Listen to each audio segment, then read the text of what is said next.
लइका हो खाइल करो खइका हो भइलो ना तू सयान बाणो अभी लइका हो खाइल करो खइका हो भइलो ना तू सयान हाई बटे पावर हो धरी नहीं टावर हो कुछ के बाटे ना ज्ञान बटे फूलल फूलल मोर काले तो है पुए लगी हो मरद जवान कवनो छुए लगी हो गोरी ठोपे ठोप जवानी तोहर छुए लगी हो गोरी मरद जवान कवनो छुए लगी हो सुगी ठोपे ठोप जवानी तोहर छुए लगी हो सुगी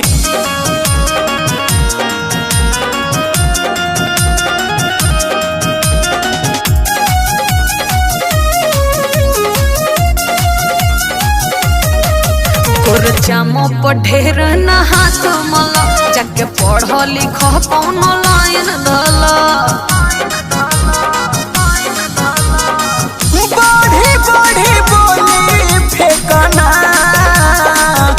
एक बार देखे देखना तोर जामो पर ढेर ना हाथ मला जाके पढ़ लिख कौनो लाइन धला चली गाड़ी तो तोहके पीछे से खाली धुएं लागी हो मरद जवान कवनो छुए लगी हो गोरी ठोपे ठोप जवानी तोहर छुए लगी हो गोरी मरद जवान कवनो छुए लगी हो सुगी ठोपे ठोप जवानी तोहर छुए लगी हो सुगी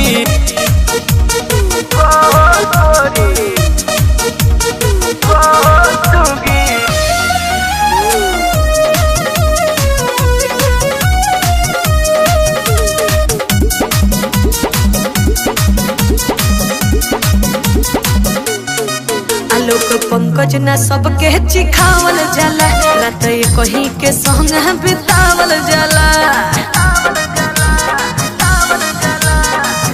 नहीं कोनो हानि होई हो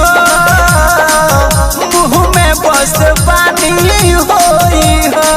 आलोक पंकज ना सबके चिखावल जाला रात कहीं के संग बितावल जाला कहे सुनो मसरमा देखी आरती हम पे मुए हो मरद जवान कवनो